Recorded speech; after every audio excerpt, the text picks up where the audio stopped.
Very, very powerful. We are so thrilled that that exhibition will be up in our gallery for the next 5 months until the end of June. And it is just such a powerful and timely visitation of the past. And I'm really excited that we're able to kick off this exhibition opening with one of our cultural conversations. We have some very special guests who you'll get to hear from. But none of this would be possible today without our partnership with one of our sister agencies here at Broward County. And that, of course, is Broward Cultural Division. Here to give us some remarks is the head of Broward Cultural Division, Phil Dunlap. Please give him a round of applause as he comes out. Thank you, Dr. Hobbs, and thank you, everyone here today. It's dark, it's cold outside, and that's not even just talking about the weather. So we're, what you've seen in the exhibition is a product in large part by Doug McCraw, who's a local developer, art collector, and I got to know Doug when I moved here 6.5 years ago, and we've cultivated a friendship, and he'll call me up sometimes and he'll say, "Is your liver thirsty?" And I'll pop over to his office after work, Sandy. I see my county administrators over there after work. We'll have a little bourbon, we'll have a little scotch, and we'll, chit chat. And he was telling me about this project he was working on, and the book that you saw that's in the exhibition over there, he gave me a copy of that book, and I said, we got to bring this here.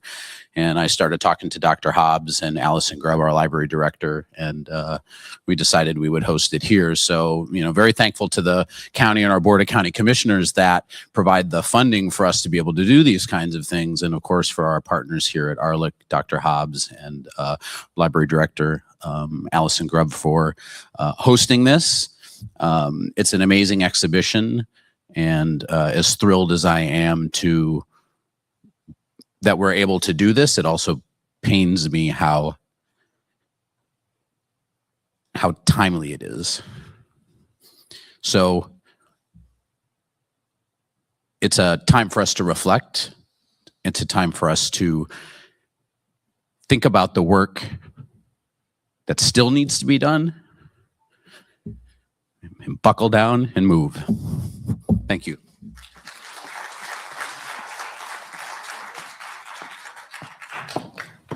All right, another round of applause for Phil Dunlap.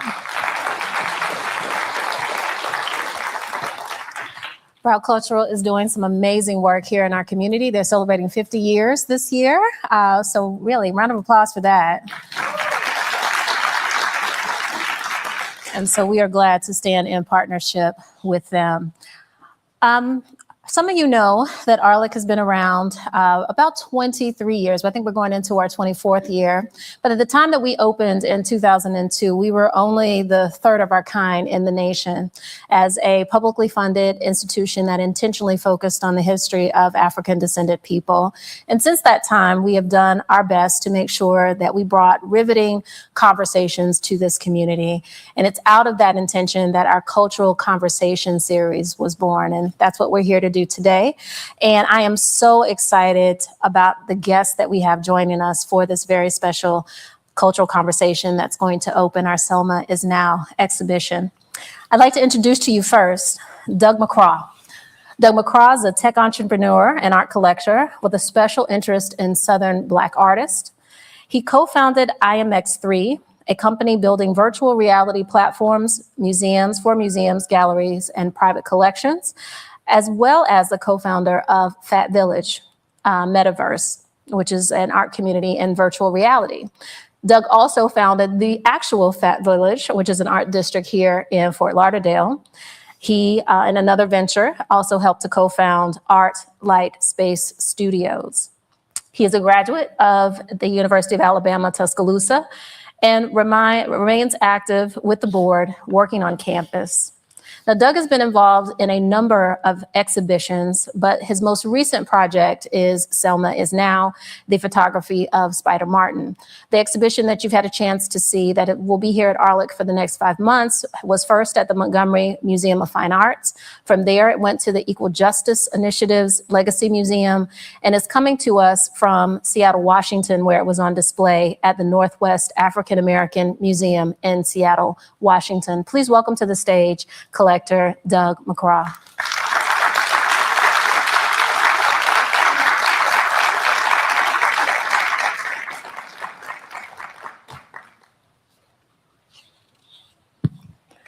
All right. Our next guest is Chevara Orrin. She is an award-winning equity strategist, social entrepreneur, author, filmmaker, global explorer, citizen scientist, and activist whose work bridges storytelling, justice, and collective liberation. She is the daughter of Suzanne Jackson, a Jewish anti-war organizer, and James Luther Bevel, who was the chief strategist to Dr. Martin Luther King Jr., an architect of the Birmingham Children's Crusade, as well as the Selma to Montgomery March, which is on display in our gallery, photos of which are on display. She carries forward a family lineage of courage, disruption, and radical imagination. Her leadership has been recognized by the White House, the Human Rights Campaign, and featured in national news agencies such as the New York Times, the Washington Post, and CNN. Chevara was one of 3 plaintiffs who successfully challenged Florida's Stop Woke Act, a landmark victory that affirmed the freedom to speak truth about race, identity, and inequality in the workplace. She is also the visionary co-founder of We Are Straight Allies, a national campaign that helped secure passage of Jacksonville's Human Rights Ordinance in 2017, expanding comprehensive LGBTQ protections across the city and state. She is also the creator of White and Woke, an initiative inspiring white Americans to take intentional actions toward racial equity. Please welcome to the stage, Chevara Orrin.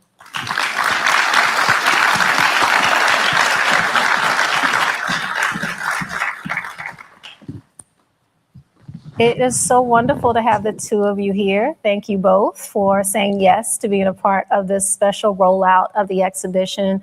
Doug, I want to thank you for the work that you have done in putting all this together and shepherding these photographs that are coming to us from Spider Martin. I have to tell you, I work in the librarians. I always joke the librarians let me hang out, but I'm a historian by training. And so this was something that was very close to my heart.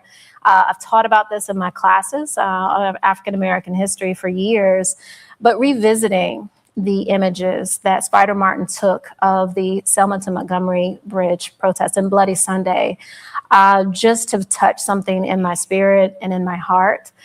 It is such a tremendous effort that you have undertaken in helping to not only preserve these photographs, but enhance them, enlarge them, and make them available for public inspection. So I don't take that for granted. We have an archives here at Arlick where we do this work on a regular basis. And so we have a special love for collectors like you who help to keep us in touch with the past. So I just want to say thank you for all of the work that you've done to make this possible.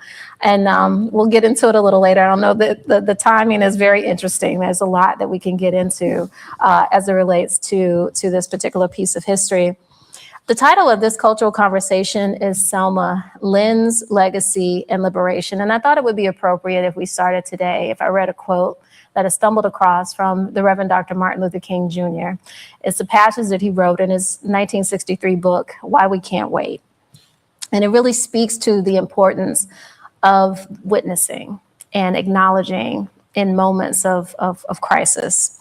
What Dr. King wrote is, the brutality with which officials would have quelled the Black individual became impotent when it could not be pursued in stealth and remain unobserved. It was caught, as a fugitive from a penitentiary is often caught, in a gigantic circling spotlight. It was imprisoned in a luminous glare, revealing the naked truth to the whole world. That was Martin Luther King. And I think in that moment, of course, he's speaking about the power of journalism, the way that journalists helped to document the civil rights movement and the struggle, put into really stark contrast the way that it was being depicted by Southern white apologists versus the naked, to use his word, reality of the brutality that was being enacted against these nonviolent, peaceful protesters. And that's really what Spider Martin did, and the legacy that we're here to really talk about. So with that, I want to pivot to you, Doug. I want to know from you, how did you come in contact with the legacy of James Spider Martin? I had, in the early, I don't know, about 2001 or 2002, I had been to an art show, and I saw a piece of artwork by Tracy Martin, who was Spider's daughter. And I found that collecting, sometimes you see things and they never leave you. I mean, you keep thinking about it. And it was a piece that I felt like really belonged in a museum. It would be a beautiful part of telling a story. And I was talking to another friend of mine, Karen Graffio, who's a professor at Montevallo College, and she was a very important part to this project because she did all of the restoration work and shot the images in high res, and we brought them up to much larger images. And I talked to I talked to Karen, and Karen said, well, I'll call Tracy and we'll see what happened to it. And she still had it in her living room. So we took off to Aniana, Alabama, which is sort of up in the backwoods of central east Alabama. And we looked at the piece, and it's quite a compound she lives in there, very interesting, sort of almost like hip environment from the 60s, early 70s. And while I was there, she wanted me to look at some of Spider's photographs. I had seen some of the most famous images a number of times, because they were published worldwide during the mid-60s.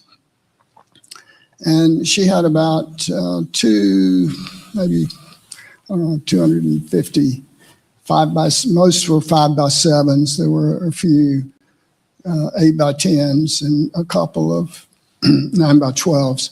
And going through these pictures, and there were so many of them, it was a very, very visceral, impacting experience for me to see these. And as I was looking at them,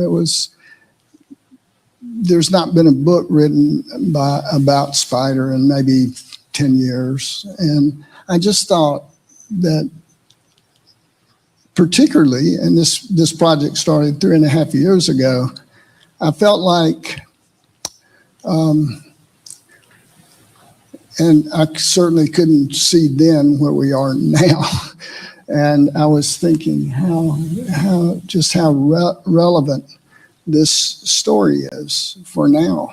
And so on the way back to Birmingham, I just thought about it, and I said, if we shoot these images in super high res and we enlarge them, I said, let's see what they look like. And she did this, and she had the shots 3 weeks later, about 3 weeks later, when I happened to be back in Birmingham.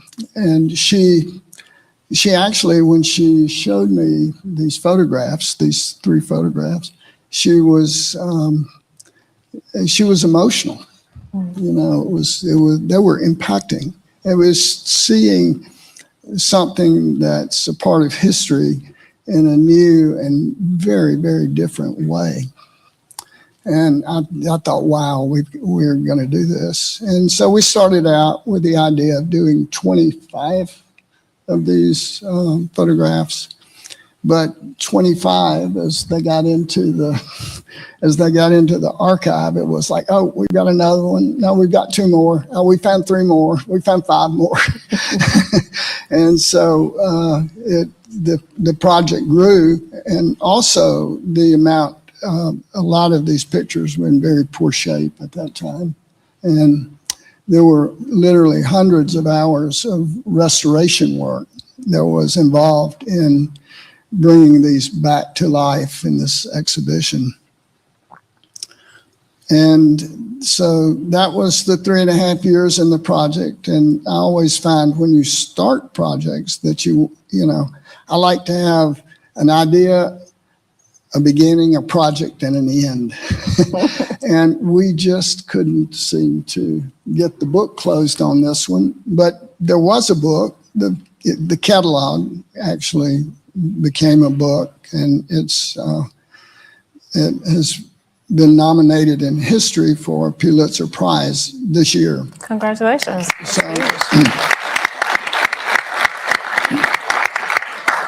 So there are all kinds of things when you're doing projects. It has a lot to do with the quality of the team that you're able to put together. And here I would have to say we were working almost at a level, or maybe at a level of genius. And I'm not including myself in that comment by any stretch of the imagination. Just some wonderful minds, and it sort of evolved in this powerful, beautiful way into this project. And the fact that the book had to go to the publisher created a deadline. I got that deadline, and so then we got the pictures finished, and we got the book finished, and we did the opening at the Montgomery Museum of Fine Arts and the Equal Justice Initiative in Montgomery, and that was the culmination and the relief that the project finally has an end. I had no idea when I started it that it would be a 3.5 year project, but it's been wonderful and worth it and exciting. And it really doesn't happen, and it's going to continue to travel, I hope. Yes. Definitely will be here for the next 5 months. And again, I think because of the importance of the images and the stories that are being told, I can see it being in great demand. But congratulations on the book and the nomination. It's very exciting. You've mentioned in a previous conversation that there was a tremendous reaction, especially in Montgomery. You want to talk a little bit about some of what was experienced so far? We have an incoming new mic for you. Thank you. Sure. Montgomery, and it's interesting how this happened. I mean, there's a lot of serendipity, I think, in great projects, and I will have to say that I've been lucky and fortunate in that respect.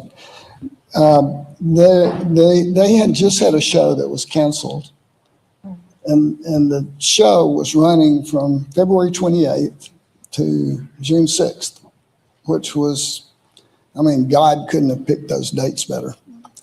And because the show that they were having problems with, we were just finishing, the book was going to print, and we were ready to do the exhibition, and we just fit right into that slot.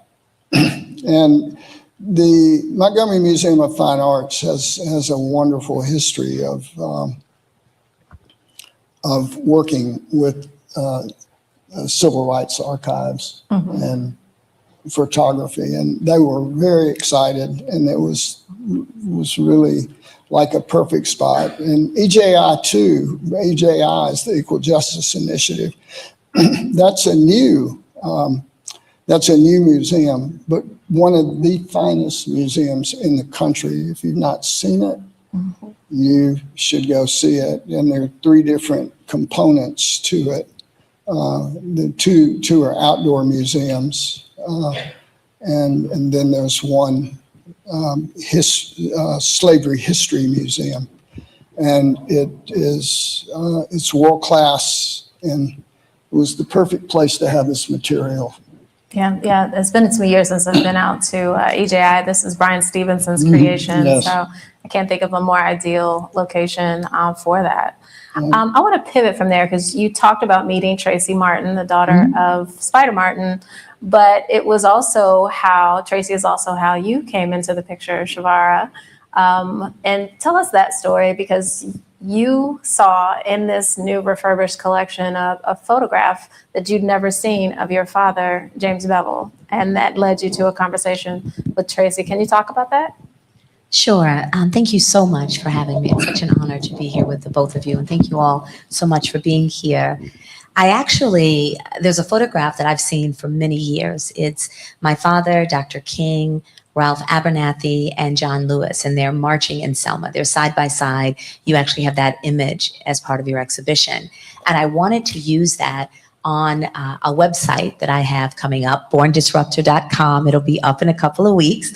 And I wanted to use that image, but I wanted to pay for the image. I think that oftentimes, particularly because of the era that we're in, the technological era, we see images and we assume that we have the rights to them. And I think there's something about having integrity for artistry. And so I wasn't sure who the photographer was, so I did a little bit of research. I find that it's Spider Martin. I Google Spider Martin. I learn all about Spider Martin, and I come across the website. And I send an email, just random, contact us. And I send an email and I explain that I am the daughter of James Bevel.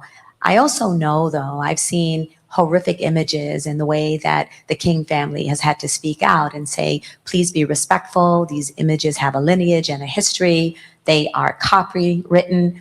And so I gave her a little bit of information about what I'm doing in the world, because I just wanted to add some credibility that I'm not taking this image and doing something untoward with it.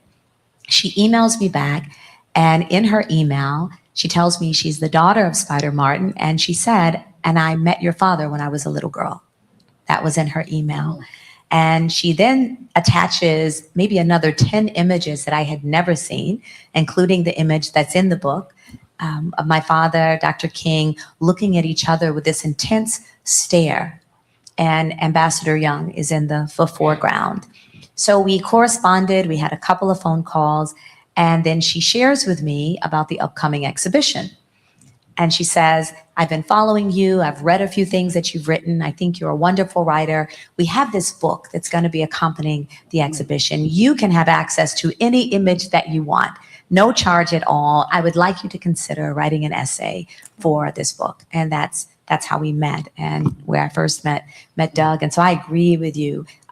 You say serendipitous. I believe that the universe makes no mistakes. And that we are guided and led in community with the people that we are supposed to be doing whatever this work is, whatever work we are called to do. And so it was such an honor to be included in this process, but also this history, because it's living history and it's the history that we are also creating in this moment. Absolutely, absolutely. Thank you for sharing that story. I want to continue with you because, again, we're talking about your father, who was a lieutenant with Dr. Reverend Martin Luther King Jr. It was his brainchild, his thought, after the tragic murder of Jimmy Lee Jackson in February 28th of 1965, that there needed to be more done to draw attention to the violent response of these African Americans in Dallas County who were simply trying to register to vote. And it was his idea to march from Selma 54 miles to Montgomery to take this to the governor at the time, George Wallace. What should this audience know about your father and his legacy in the civil rights movement? Thank you so much for this question. And I really appreciate you setting context for us. If you're looking in history books, you'll see a quote where my father says something, I'm paraphrasing, but we have to take it to the king. And to the king, he meant we need to march to the Capitol. And prior to Selma to Montgomery, my father had served as the architect of the Birmingham Children's Crusade in 1963, a movement that wasn't particularly popular, actually, among his comrades. They thought that it was pretty reckless to put children on the front lines. And I think it reminds me of how important strategy is. because the strategy at that time in 1963 was that if adults are on the front lines and they are arrested, there is no one to take care of the children.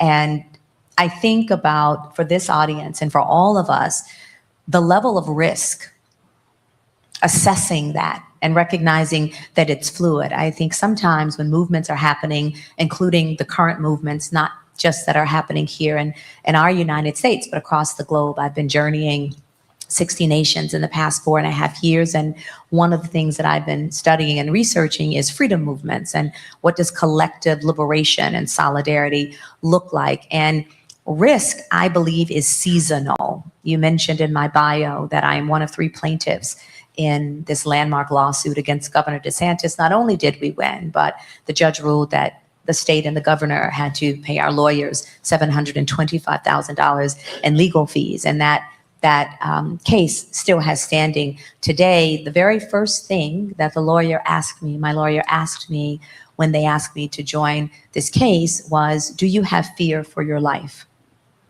because of who our governor is and the risk you might be taking? And my immediate response was, my sons this was 3 years ago, so they were 34, and they're 37 and 33 now. Don't make me do math on the stage. But I said, if my boys were little, if they were small and I believed that they needed me in a different way, I don't know if I would take this risk. And so what I think about from the work that my father did, those people who courageously marched across the Edmund Pettus Bridge, not once, not twice, but 3 times. And we think about in that first march, Bloody Sunday, had they given up, had they been too fearful, had white and Jewish allies not shown up, had ultimately federal troops not been deployed, what would have happened? And so I do think that it's important for us to assess the risk that we're willing to take in this moment, and also have grace and not hold judgment because someone might not be at the level of risk taking that we are at. I think that that's critically important because the infighting can be enough to dismantle the movement from the inside out. Yes, yes. And I just want to thank you. I was going to get to that Stop Woke case. I want to thank you personally for your bravery and taking that on. That has been a devastating piece of legislation. We still are dealing with the tremor and fallout of it, but it's folks like you who are willing to use the legal mechanisms that are provided to us as a part of our system to really challenge and stand for our First Amendment rights, the ability to be able to even have conversations like the one we're having right now. That's really what was at risk. Yes. Thank you. So I want to come back to you, Doug. This is something you brought up as we were walking through the gallery a little bit. You lived this history as well. You shared with me that you were 15 years old. You were a sophomore in high school when integration was playing out. I want to give you a moment just to kind of talk about that part of your life. Yes, we're talking about it through photographs, but as someone who lived through it, what was that like for you?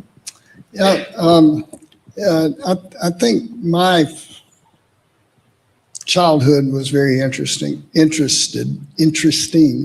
I grew up sort of semi-rural outside Tuscaloosa, Alabama. My mother was a school teacher who went on to get 2 master's degrees, which she never really used, but well, she used them. She started in high school and she really had this idea of molding young minds. And so every 4 or 5 years, she would go down a grade or 2. And at the end of her career, she was teaching 2nd grade. My father had stopped. He had 1 year of college, and then they had their first child, so he decided that he needed to go to work. And so he lived, he was a machinist in the world's largest pulp mill and went on into middle management later in life. But it was a very unique environment in that my mother coming from an educated environment and him having 1 year of school, and their backgrounds were very different. His family were sort of dirt farmers, really.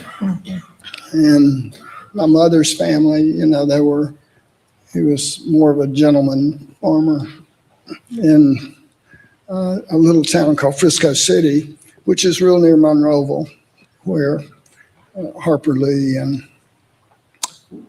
To Kill a Mockingbird and Truman Capote are from. They actually lived 2 houses apart. I had a first cousin that lived around the corner.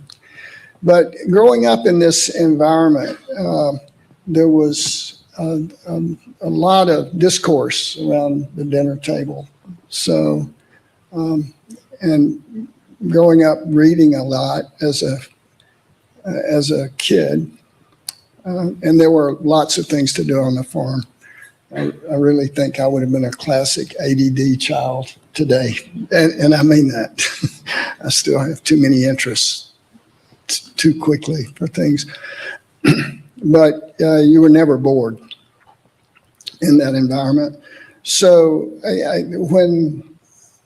when segregation started happening in our high school, and it was one of the largest high schools in the state, and known for really being a good educational institution, if you can do that in Alabama. And actually, I think there are cases where that is the case. Alabama's famous for some writers and artists and all sorts of things. It's a very rich environment. But high school was impacting in that the best students, Black students, were brought into our high school, and they wrecked the curves. I mean, they were smart. They were really smart. But it also created, and I thought it was really brilliant, lots of respect. I mean, you know, people that were extremely well read. So that also had a very positive impact. And then college, the same thing. And after college, and I did 2 internships, one in Sweden for a year and one in Holland for summer. More impact because that was in the early 70s when the world was just rolling with change and anti-Vietnam protests and just a very big social upheaval. But those years of living outside the U.S. also gave me a lot of time to be very introspective about thinking outside how, you know, we might think if we live inside the U.S., you have time to put on another person's shoes.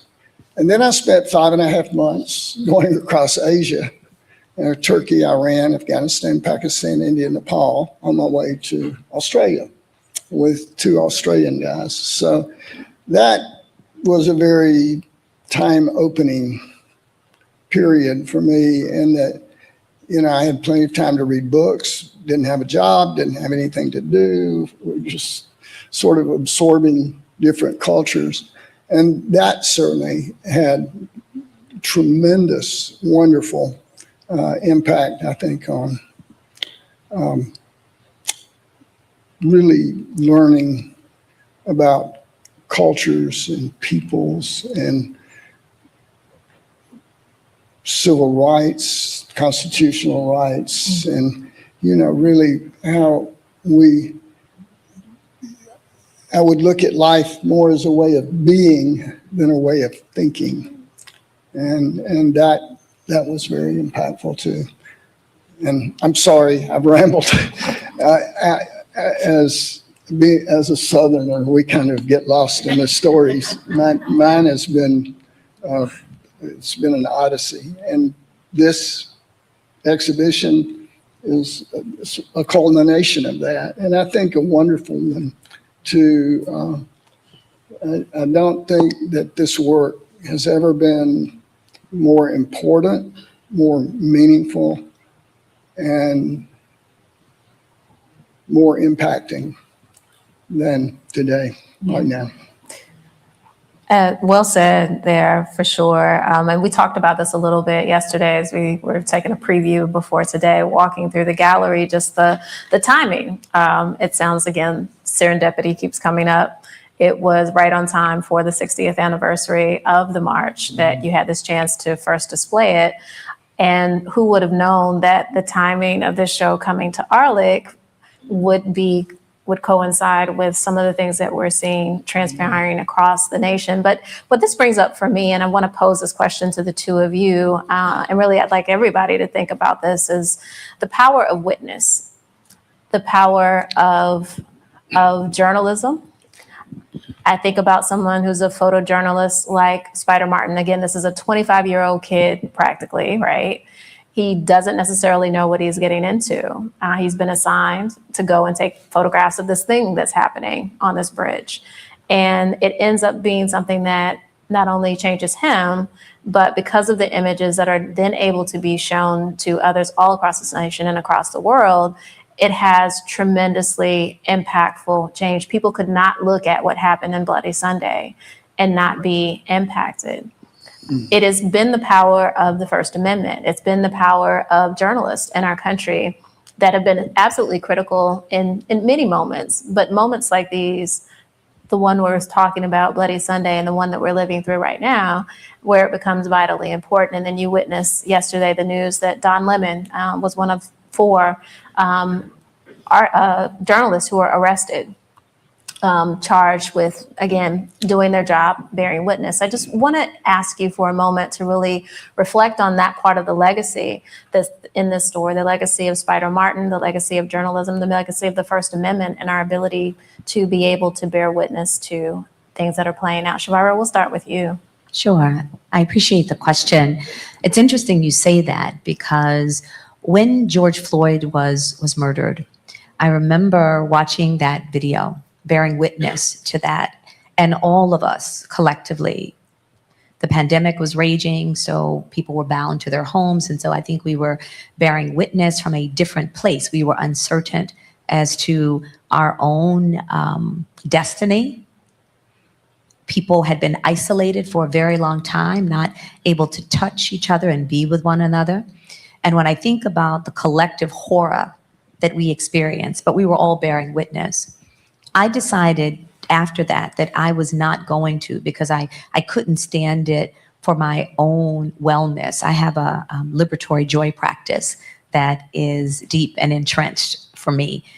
And I decided that the way that I would show up in the world and in the work was going to be a little different, but that I would not, for example, on my own social media, post videos and images like that, because I know what it was doing to, somatically, what it was doing to me. And I think about the generational trauma on a cellular level, when I think about epigenetics and how that impacts all of us, those of us particularly who have come through ancestors who were enslaved. My ancestors were both enslaved and also escaped pogrom in Hungary and Kiev. And so I'm also carrying that in my body, in addition to all that I'm carrying for myself.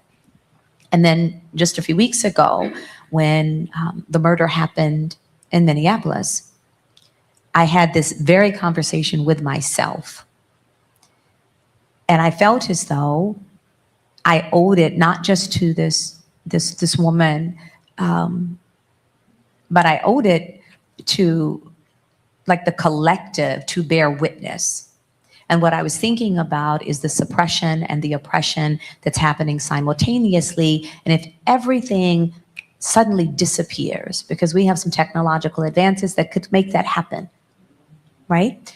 Who would be there to bear witness so that we can speak it, we can write it again, we can share it again? And I was thinking about that. You mentioned Don Lemon. Ironically, 2 nights ago, the night before he was arrested, I was sitting not on a panel, but watching a panel in Jacksonville, Florida, where I live, an organization called One Jacks. They have these breaking bread quarterly sessions, and it was about the media. And there were 4 media, including wonderful, people are now calling her Auntie Lynn with her encounter with the Jaguars. She was on the panel. And one of the table conversations that we had once we broke up into small groups was around trust of media, the mistrust and the distrust. And I had a curiosity from my table, and I was curious, who is your trusted source? Where do you go? And as everyone shared out, when it got back around to me, what I shared was I agreed with some of them. I listed some of the reputable news sources, but then I also thought about community members who have become journalists because they've had to. I think in particular about a brilliant, courageous young woman in Gaza that I've been following for several years now, Bisan. And she was an ordinary community member prior to what's happened in her community. And she has become one of the most respected journalists, giving us on the ground accounts of what she is experiencing in her day to day. So I think what's also happened is this expansion, this expansive view of how we think about journalism, particularly because so many people, and not to discredit at all those people who have spent years honing their craft. I think that's so critically important, but it also begs the question for all of us, at what point are we able to pull out a pen, journal, pick up our cell phones, and also not just bear witness, but share witness to the rest of the world. That's powerful. Not only bear witness, but share witness. And so really a lot of this is driven by social media, right? Social media has democratized how we can witness things. And then we're also being challenged because of artificial intelligence, because you can adjust things now, right? And it leads to questions about critical thinking and the reputation of the source. How can we trust? I think you bring up some very important issues there for sure. Doug, what are your thoughts about the subject of bearing witness and the role of journalists? I think it's very important. I think for me, growing up sort of semi-rural in Alabama, it was incredible that I had the opportunity to live outside the U.S. a couple of times and also make that trip across Asia, which was 5.5 months. When you are outside looking in, you gain a lot more perspective. It's not just what I think, or maybe as citizens here in the U.S., what we think. There's a collective, there's a collective consciousness, I think, that exists with us globally. And I think to be able to get outside of ourselves, and I think that's a very important process, to begin to understand how when people have different ethnicities, different beliefs, different religions, that there's a special place that we should come from in looking at the understanding of how that mind thinks and what that mind is thinking. And I think that this is the most introspective time, I think, in my lifetime. And I'm 75 years old, so I'm not a young one. I think it's very important in you speaking about social media. I think that social media has created this environment where everyone's an expert. If you have an opinion and you have whatever that opinion might be, that you're an expert. And I think the real learning of culture, ethnicity, and people and minds, that those things are not, I think there's a responsibility and integrity about that. So I find social media very challenging. And don't do very much of it. I will be honest. I think that introspection gives us the time and perspective to find our truth.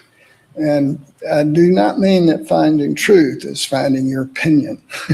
I think finding truth is when we have distilled that learning, that experience, that knowing. And I don't know, we could use a lot more.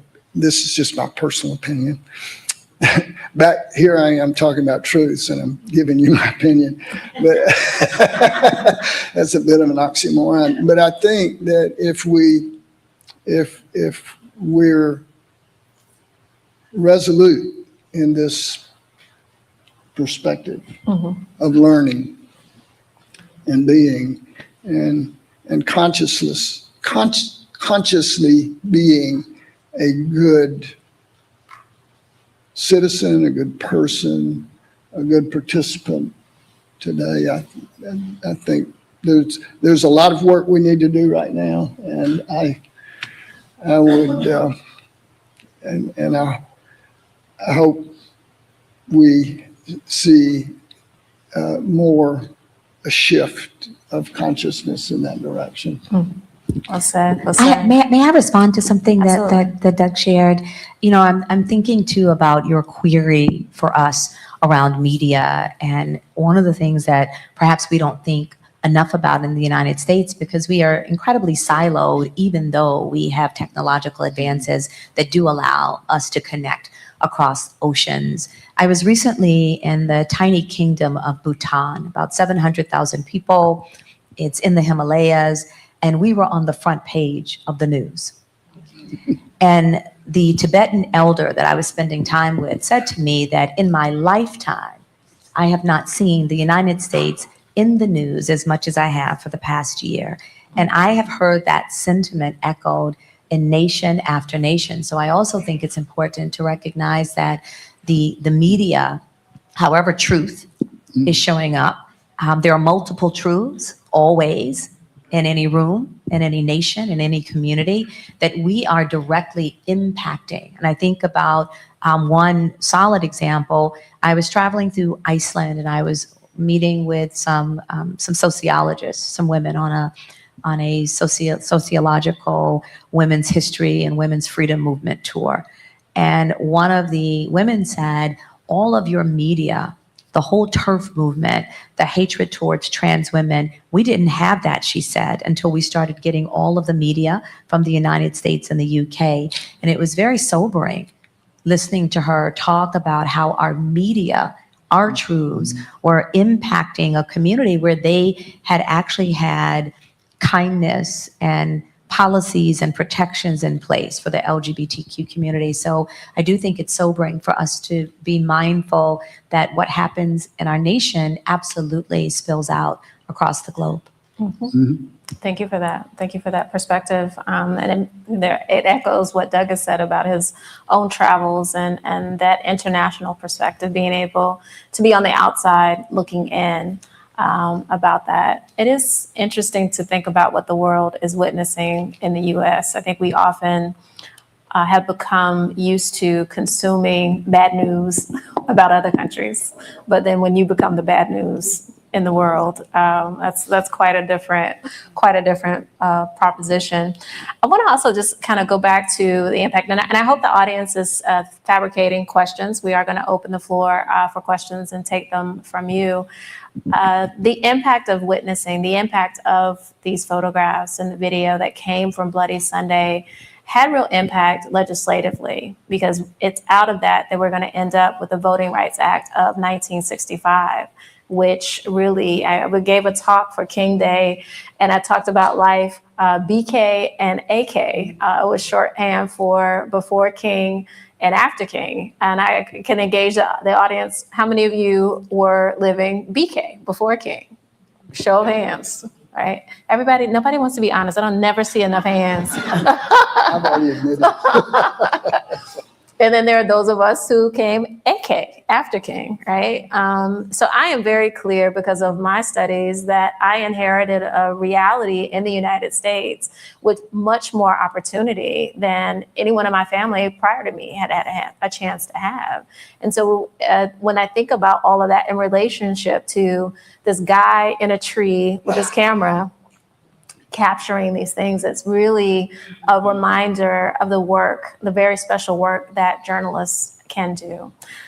Before we go to audience questions, I want to pivot a little bit and ask about the photographs in the exhibition in the book. To each of you, if there's one that you could uplift for our audience today, which one would that be? I'll start with you, Doug. Well, actually, in thinking about this after the fact, the one that I chose, I think, in taking the last walk through, it might be a different one. The one that I originally chose was the picture in front of the Capitol with all the flags and the people, and this was the culmination of the march, and it's ending in Montgomery, and I think that I feel some triumph from that photograph, and hope, and celebration, and for all that came before that, I feel like that was that's exciting. That it's not, it's not in vain. It's not for naught. But as I was walking back through the photographs, there's a picture of a fellow on crutches with one leg. Who made the 54-mile march between Selma and Montgomery on crutches. Told a different story. Powerful. Yeah. Thank you. I want to go back to the one in front of the Capitol in Montgomery with all of the flags. I'm going to talk about another one, but that one gave me goosebumps as well. And for me, it is a reminder of the way that African Americans have continued to push this country towards its promise of being a more perfect union. That has been our legacy, and especially this year as we go into America 250, reflecting on all of that history. And as we also live through a time period where folks are trying to elevate some stories and suppress other stories, what I want people to be clear about, and that photograph for me really does bear witness to, is the way that we have continued to challenge America to live up to everything that it says in its Constitution. And that is also very, very important. Chevara. Actually, before I respond to that, you both have said something that spurred something in me. One, I'm thinking about the image of everyone in front of the Capitol. A couple of years ago, I was so curious about those images, and I wanted to hear the speeches, so I found them on C-SPAN, and you can actually listen to the entire day. And there's a clip of my father, and it's so powerful. I'd never heard this particular speech from him. Dr. King spoke. I think John Lewis spoke. There were quite a few people who spoke. And at one point he says, we don't want the steps, we want the Capitol. And he was talking about equal representation. He was talking about being seen as human, being recognized as in the fullness of Black humanity, I think. So I really appreciate you lifting up that image. So many of the images just sear deep for me, like in my soul. And there are two images. There's an image of the young man in front of the church, and he's got a blanket around him. And today, when I was walking through the exhibition, it reminded me of Minneapolis. It's freezing there, and there are tens of thousands of people in the street in frigid weather. I've seen images with frost on eyelashes and in mustaches and in beards. And so reminds me again of the risk, the uncomfortability of fighting for freedom. But the images today that really stayed with me are the images of the racist, of the white supremacist, of the Klanners. And what it made me remember is a couple of years ago, one of my brothers posted on social media, it was a photograph, a couple of photographs of our father sitting on a stage. He's in a suit. Oftentimes when you see him, he's wearing overalls, connection to community organizers, grassroots, farm workers, unionizing. In the film Selma, he's played by Common. He's in that overall. But in this video, these still images, he's in a suit. And he's kind of sitting back like this, and he's wearing his yarmulke like he is. And across from him are two members of the KKK. And one is the Grand Dragon, a man named Calvin Craig. And the images, when I first saw them, I kind of gasped, because at some point the Klansman is leaning forward, and he's in full regalia, the big pointed hat. He's got on the robes and all the insignia. And my father's kind of leaning back. And like I always do when I see images, I'm wondering, like, where's the video for this? Can I find it? It's a show called This Hour Has 7 Days, put on by the Canadian Broadcasting Corporation. This was October 1965. Just thinking about the connection to this march. And part of the conversation is about voting rights. And at one point, the Grand Dragon, Calvin Craig, demands of my father, well, you know, have you ever experienced, basically asking him, have you ever experienced racism? Has the Klan ever? And he kind of like, of course I have. Well, did you report it? If you didn't report it, you're part of the problem. And my father's response is basically, who would I be reporting it to? Because the people who are part of the police force are members of the Ku Klux Klan. So why would I be doing that? I'm going to continue doing the work that I'm doing on voting rights. I finished watching this hour-long video, and I could not get Calvin Craig out of my mind. I had such deep curiosity about him. How did he come to be the Grand Dragon of the KKK of Georgia? Whatever happened to him? And I find out.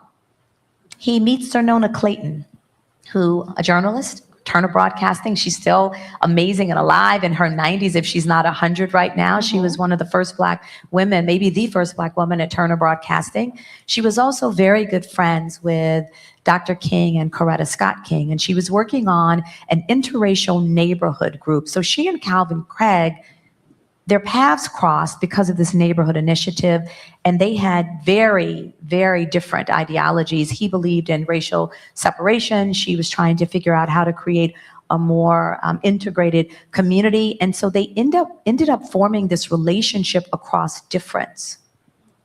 He denounces the Klan.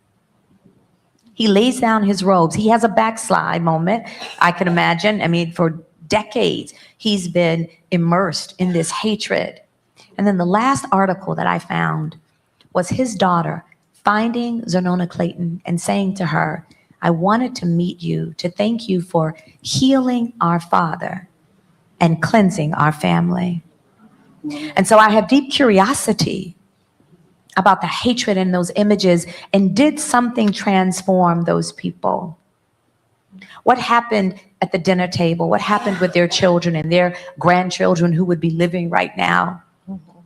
And what's the legacy of that hatred? And it also is what, for me, the reason those images stay with me. And I think in my own work as a global equity strategist, and I'm not suggesting this is everybody's work, because I think we have to have boundaries to protect ourselves, but to the extent we can hold grace and space and just have the question of, you know, can you tell me about how you came to be filled with such vicious hatred, racism, and white supremacy? And knowing on the other side, there is a possibility, not only did he denounce the Klan, but he became a vocal spokesperson for racial justice. And I just wanted to also share that as hopefulness. And so those images, while they're jeering and they've got the N-word and they are filled with so much vitriol, it is palpable in those images. On the other side of that, perhaps across the continuum, maybe something shifted in some of them. Thank you for that perspective. It's wonderful. Thank you for that perspective. Thank you for the hope in your statement and for that reflection. I love what you said about your father in that speech on the steps of the Capitol, asking for the Capitol. Because it reminds me, again, just going back to the legislation and why Bloody Sunday and that march was so important. They had already had some victory, right, in 1964 with the passage of the Civil Rights Act. But Dr. King talked about that giving Black people dignity, but dignity without strength.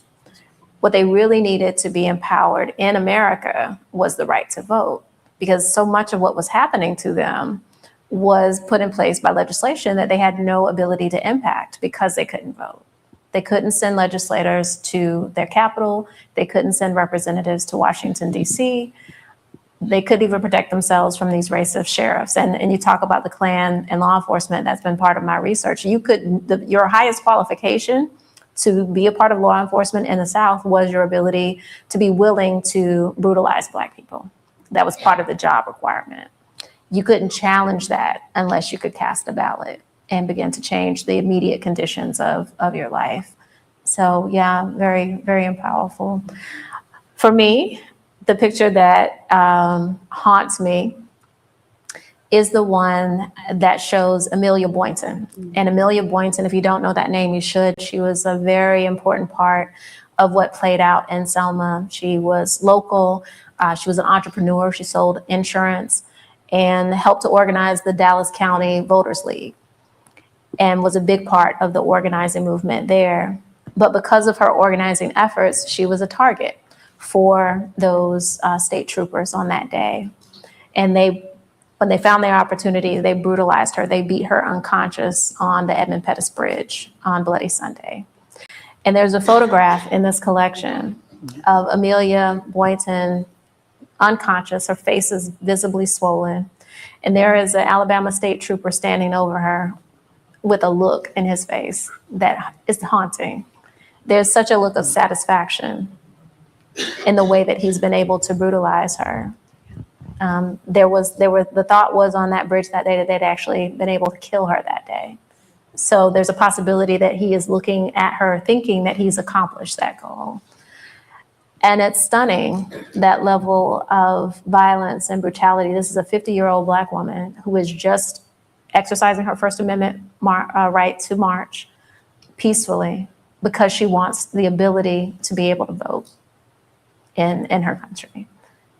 The weight of that, this really is powerful. And then also the difference between video of Bloody Sunday and this very powerful still photography is you realize so much that one can investigate at a deeper level because of those images. You know, you make me think of an image that Tracy sent me that's not in the exhibition. And it's an image of my father with a state trooper. And my father, it's like he has his hands on his side. And I blew it up large on my phone so I could read the name. I'm blanking on the name now, but I was so curious. I'm always curious, like, who are these white people who were there? What were they doing?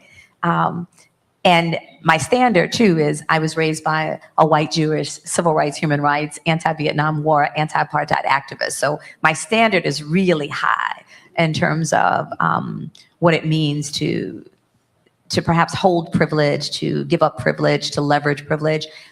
But I researched him, and he was one of the very few state troopers who defied the governor and safely marched Black people across that bridge.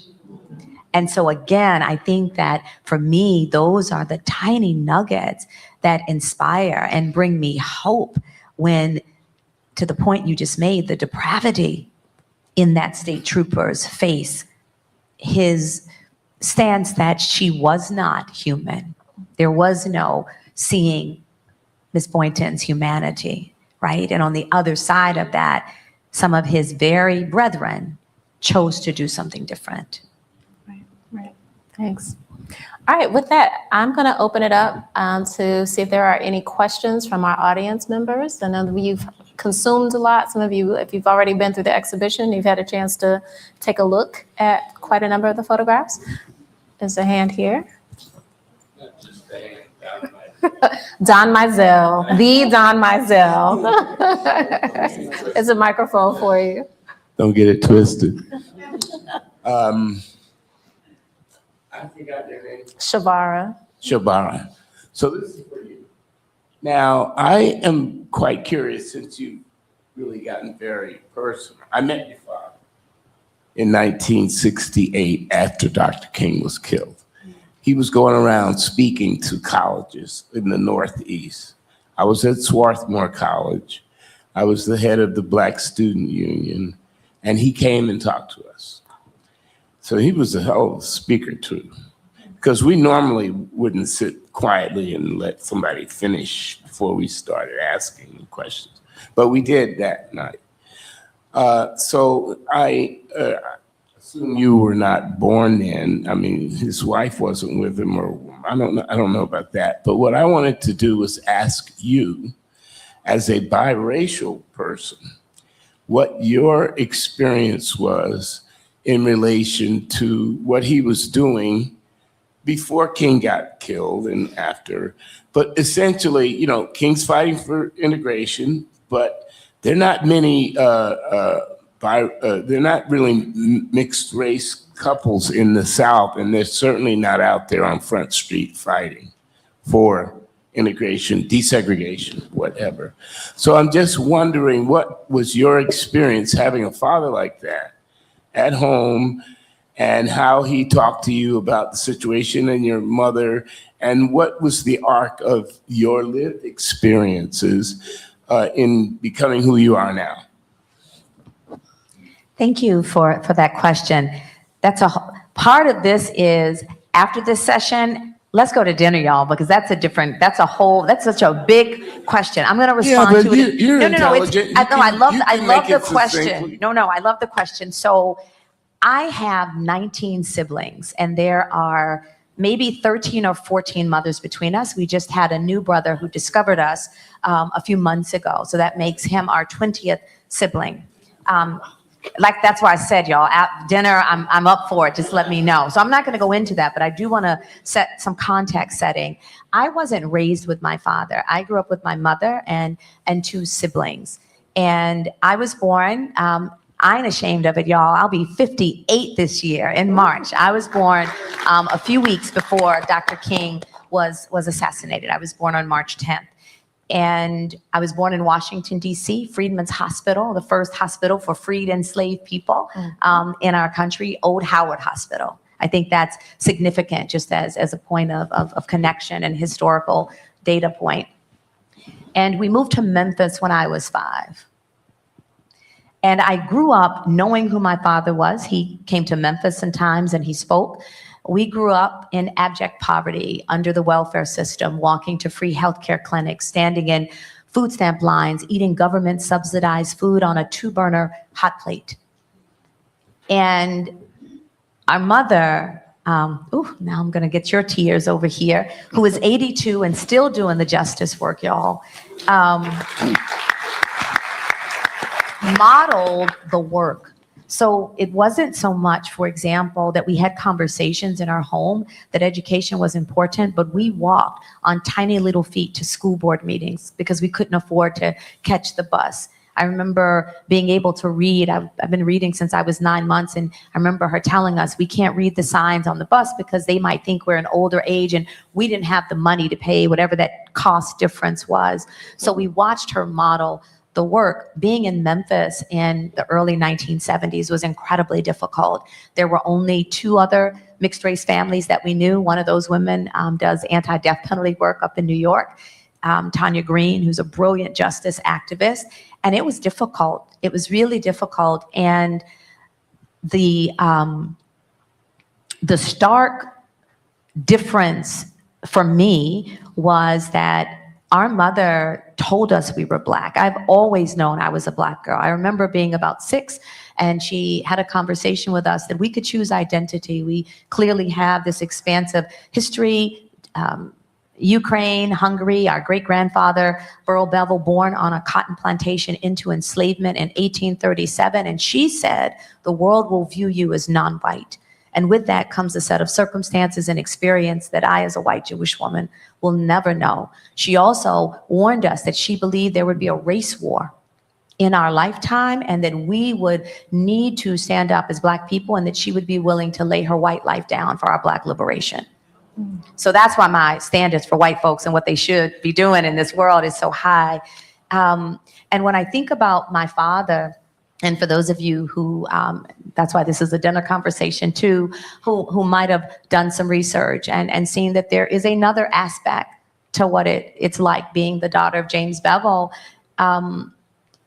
Because I wasn't raised with him, but knew about him, part of what I have learned, just in going to the end of your question about how it shaped and informed my own life, I am getting lessons from him beyond the grave all the time that I think informs my own work. The story I shared with you about Calvin Craig has given me this sense that perhaps I need not be so judgmental when I don't know someone's journey. I think about the courage that he displayed during the Birmingham Children's Crusade. And so that was some of what I held on to when I took on the, decided to be a part of the lawsuit against the governor.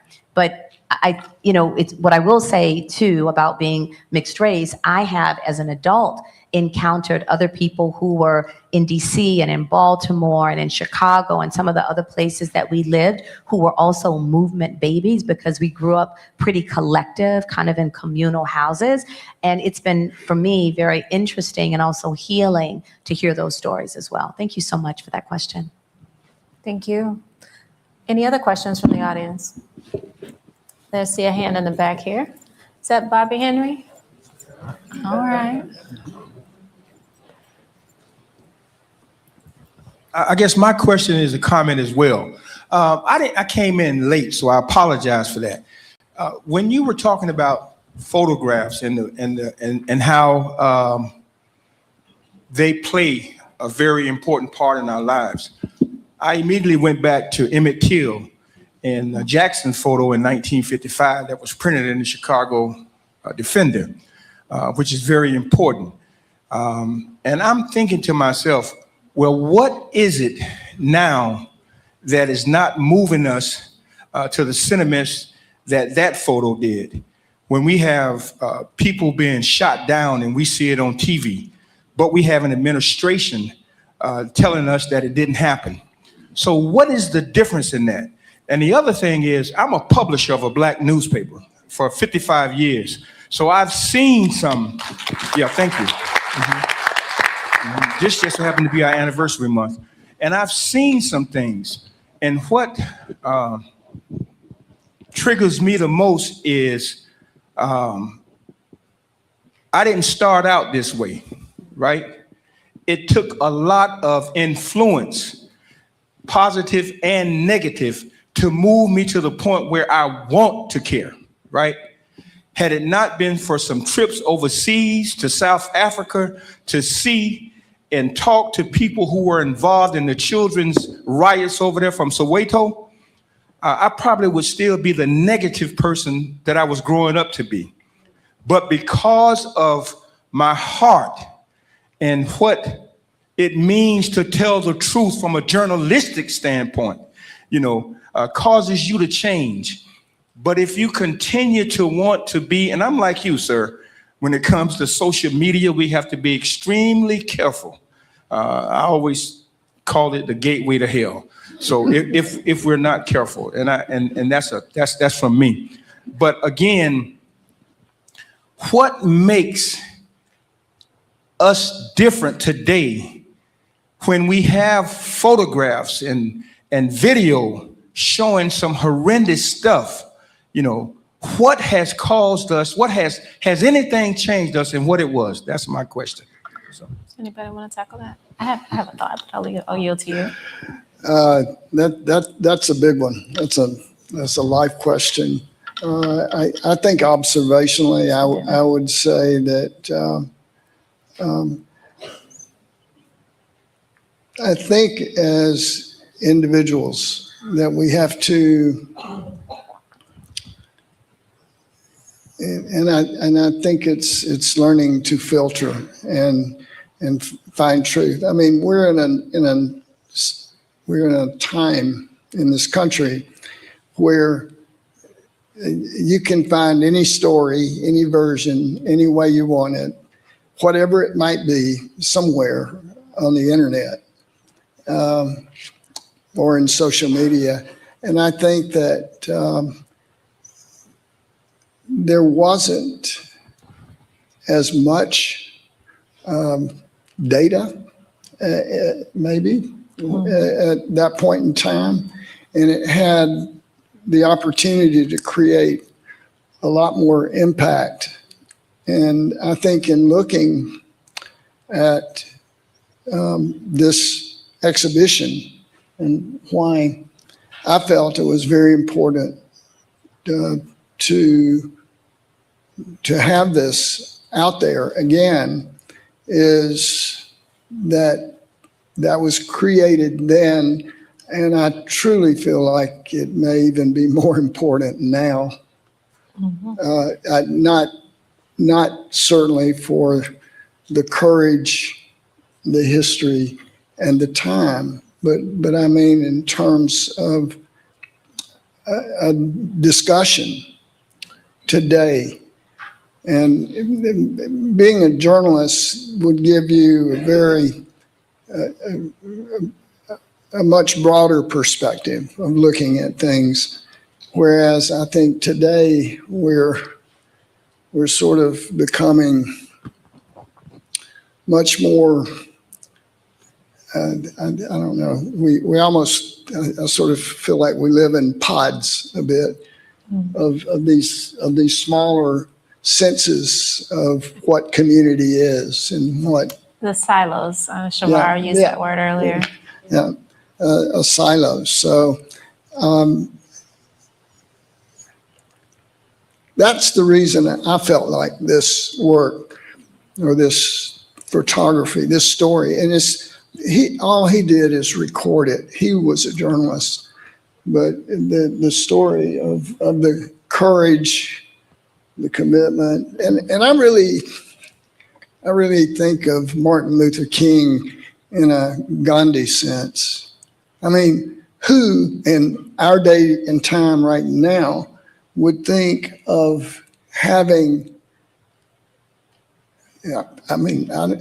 we do have a lot of peaceful protests, and I think that's wonderful, and it's a privilege of living in this country and the First Amendment. But I don't think that's the way groups collectively think about it. I mean, if somebody's going to hit you, I think the reaction is you want to hit them back. And that takes a higher level of I think, thinking and love and consciousness to have that peaceful reaction to a very aggressive attitude and action that you see in these the story of these photographs.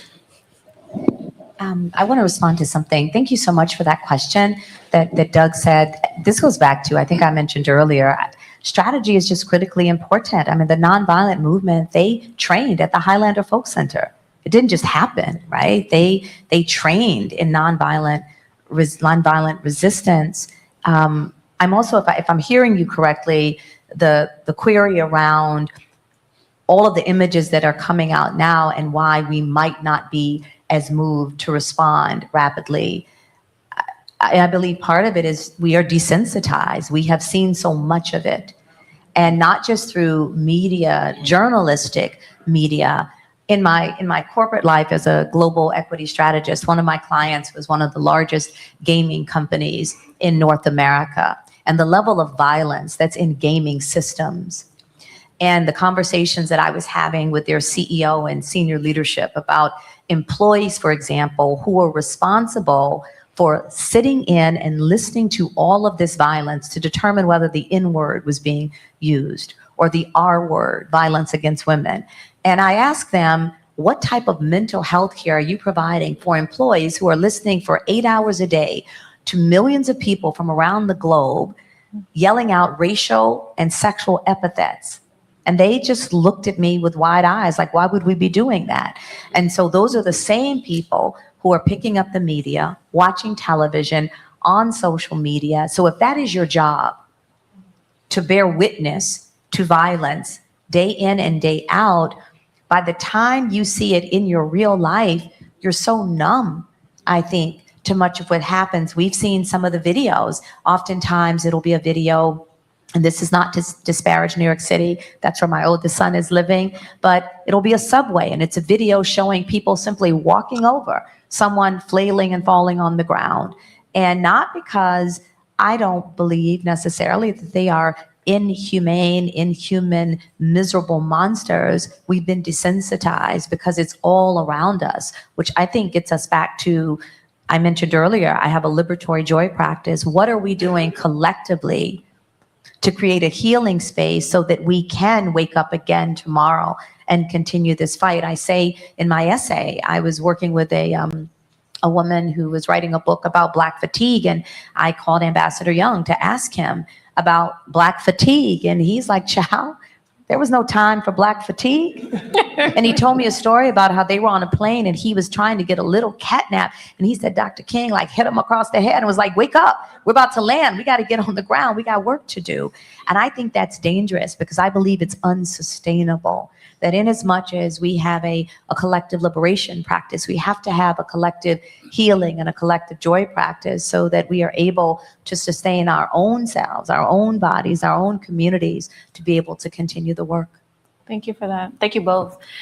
The one response, round of applause for that, yes. The thought that I have in responding to that question takes me back to you said the gateway to hell. I'll quote that. That is social media and the intentionality behind some of that. I read a book a little while ago by a gentleman named Johann Hari. It's called Stolen Focus. And it is about the way that social media and the inundation that we experience from that is changing the way our brains work. And there's something that he said in that book, that he wrote in that book that stays with me. And that is our inability to focus because of social media and its impact in our lives now is limiting our ability to organize. We don't have the attention span collectively that we used to, that allowed for the things that we're going to be seeing photographs about to take place. It's a chilling book. It's full of thoughtful explorations and information that I think we all would profit from if we're interested in what we are experiencing right now. And I think one of the other elements to it is the research that he did in the tech industry to know that there are people who are making these systems that are cognizant of the impact that they're having. And it's not a good impact. But they know it, but that's where money is. And so there is a kind of a very interesting piece behind that. But again, the book is Johann Hari's Stolen Focus, highly recommended. I see a hand here for a question. Yes, thank you. Oh, yes. It's more a comment.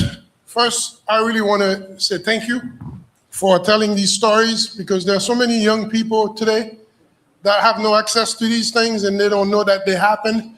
Where, you know, they're hiding books and they don't want people to read certain things. So it's really important. And I don't know your last name, but Doug, I want to say thank you to you. And the question is this something that you did just once, or are you going to have other things that you're in the works? One thing that comes to me is maybe many people may not be aware, there's the story of the Ormond Hospital in St. Louis, Missouri.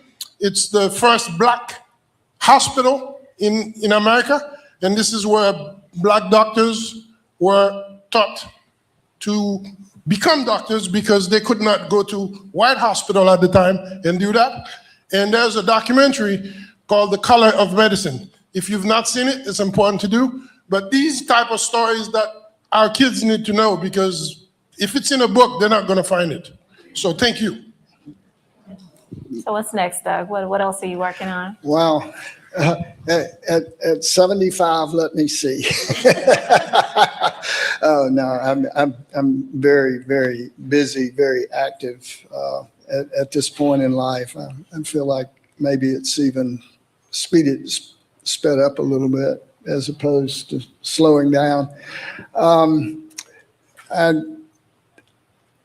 always, when I'm doing something, I think for me is to explore it from a point of motivation. One, there's a purpose in doing it, and the other I would say is that it's very passion driven. If I'm going to take on a project to do something, then it always has passion. I just don't spend time with projects that do not move me or have they're exciting and they're impacting, and it's usually around somewhere out there, I think, as I look out in making a difference. So this last exhibition, which is Selma's now, and it was 3.5 years, and I thought it would be 6 months, one and done, but it wasn't. But I've been, I was involved in another exhibition at the Boca Museum, and it was by a quite famous photographer and 4 other artists. Sheila Prebright, who's an African-American artist from Atlanta, and this was out of her Young American series. And then there were two other female artists in this picture, but in this exhibition.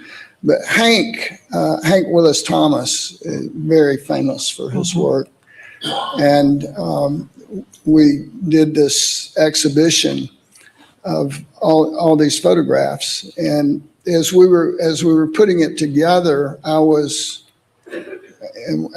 working with the head curator there. She said, "Okay, what are you going to name it?" I said, "Well, I'm not the curator. You are. You get to name it." And she said, "No, you've got to name it." And I said, "Well, I've been involved in a number of exhibitions in loaning artwork." I said, this was a new one for me. And so I said, "Well, let's see, how do I do this?" I sat down with a double single malt scotch, and I said, "Okay, let's see, what can this be?" And then I thought about the elements of the exhibition. Incredible story this turned out to be, but there were one of the elements from one of the artists was about secrets, and it was a Birmingham artist, Lisa Cole. And then another one was an artist. So we had secrets. So I said, "Okay, secrets." And then one had done some photography of the Roma children and the gypsies. And so I said, "Well, that's kind of, that's definitely truth." And also Sheila's work, Young Americans. Boy, if ever there was an exhibit about truth.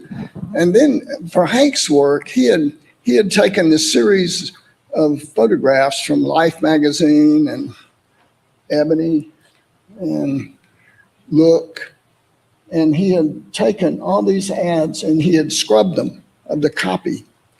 And these were all photographs made for the African American market by white ad executives in Chicago and New York. And some of them were cheesy, some of them were funny, some of them were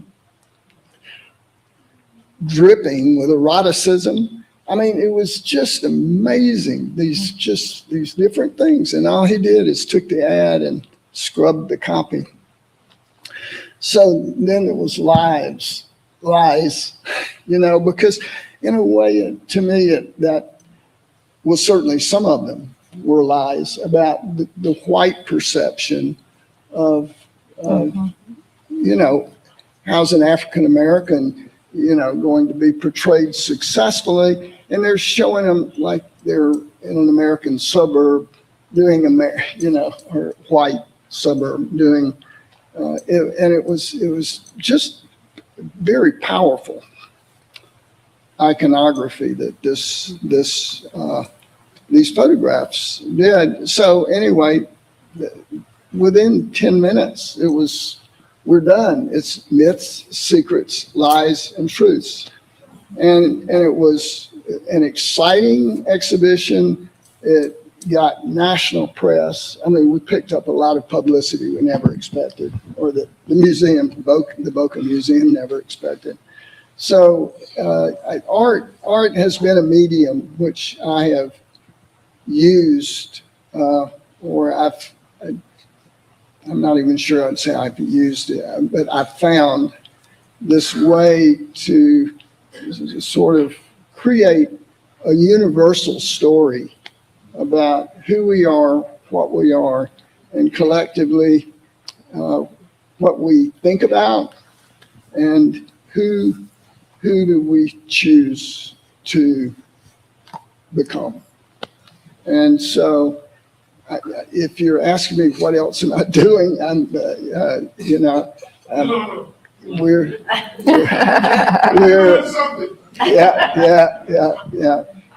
It's very exciting. Good. No, I just wanted to, you brought up Sheila Pre-Bright, and I was just thinking about when you were asking earlier, like, what is it that we can be doing? I actually have Donovan from that series, the piece really? Donovan. Yeah. But what's important is because it just made me, I just had an idea that for those of you who have young people in your lives, and as you were talking, Tamika, earlier about how we find ourselves this week, every week, but this week, a particular type of turmoil. And what's being challenged right now is who is an American and what does it mean to be an American? And this particular body of work, she traveled the country and she talked with young Americans, college age students, people who are what we would call young millennial age now. And she gave them the American flag and told them they could do whatever they wanted with that flag to represent who they are. There's a young man, it looks as though he's spewing it out of his mouth. There's a young Black woman, her hands are bound and tied with it. There's another young white woman, she's cradling it like you might cradle a baby. And it might be an interesting exercise to ask the young people in your life, if you gave them a flag, what would it mean to them? What does being an American mean? Just offering that as yet another way, particularly for the person who said if it's in a book, they're not going to find it. She has a book that goes with it, but it's all images and then excerpts from the young people, but might be a beautiful way, even within family and within community, to talk about what does it mean to hold American identity in this moment. Powerful. Thank you for that. I feel that Sheila's work, much like the exhibition that's up now, it is just as relevant, maybe even more so today than it was then.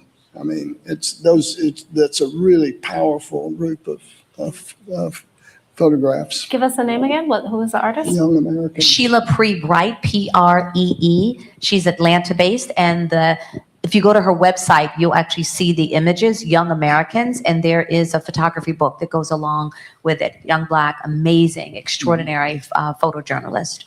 Thank you for sharing that. We have time for one more for- question. Thank you for your segue to Young Americans. My question is related to that. The youth have always been the leaders, whether it was in Dr. King's movement or Soweto or here in Fort Lauderdale when they had the wait-ins. My question is, in working with youth, the two of you, are you doing anything specific here in America? I know you mentioned the Gaza journalists. Are there any people that we can point to here in America that we can take as youth leaders that we can look at even locally or statewide or America, that you'd like to recommend what they're doing? And perhaps they may be models for our youth here in our community in Fort Lauderdale. Thank you. Well,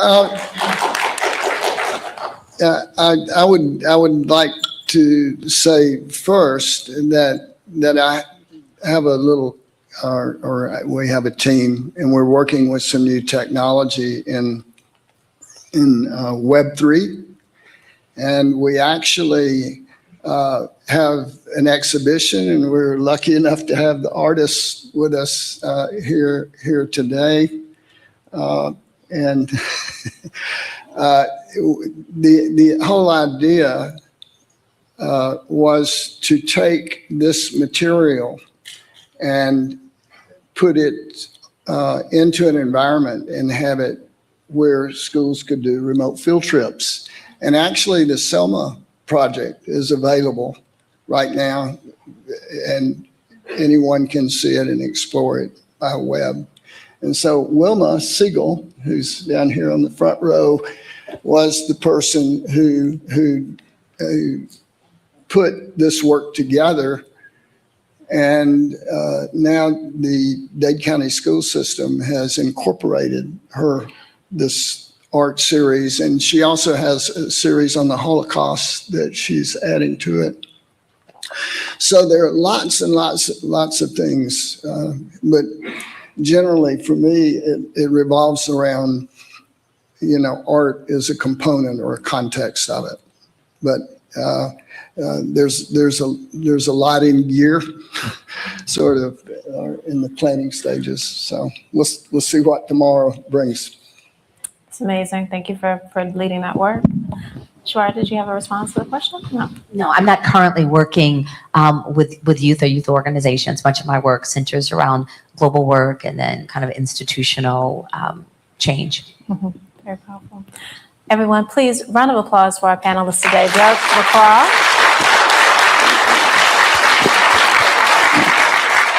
and Chevara Orrin.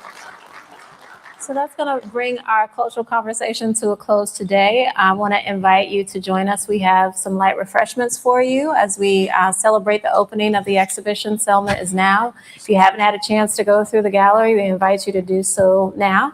Chevara and Doug are going to hang out for a while, so you'll be able to interact with them and talk with them in the gallery. As always, we want to thank you and all the people who made this day possible. I want to acknowledge again Phil with Proud Cultural Division for making this happen, Phil Dunlap. Thank you, Phil, for your partnership. So much of what we do today, even the nibbles that you're going to have, were made possible by the Friends of ARLIC. They are our nonprofit wing, made up of supporters who volunteer their time and make donations to make programs like this possible. So if you're interested, please do ask about more information for the Friends of ARLIC. But I want to thank them, their president, Lawando Wright, for making today possible. And I'd also like to acknowledge some of our donors, Wayne and Lucretia Winger, who have underwritten our Cultural Conversation series, who are here with us today. Thank you both for being here and making this possible.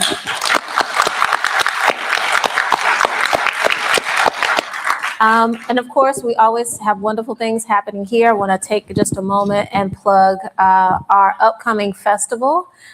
We are getting ready for our third annual Africana Arts and Humanities Festival that'll be taking place on, just play on the screen, all right, March 27th and 28th. Our theme this year is We Too Sing America. So we're going to be taking a look back at the Black experience over these past 250 years here in the United States. I'm proud to announce that we're bringing down the president, a national president of the Association for the Study of African American Life and History, Dr. Carsanya Whitehead. She is absolutely fantastic. Don't want to miss her, but she is one of lots of performers and speakers that we're going to have. So please mark your calendar. The QR code will take you to the Eventbrite page where we'll be adding more information about the lineup. But for that, whether it's that or any of our other many important programs, we hope that you come back and are with us. And special shout out, my family's here. I want to shout out my mom and my dad, my aunt and my uncle. here from the lovely village of Live Oak. I told them they should have shut the back door on their way out because they brought the code with them. And also my oldest son, Will, is here. So thanks for being here today. Thank you, everyone. Please enjoy. Thank you both. Yeah. Picture time.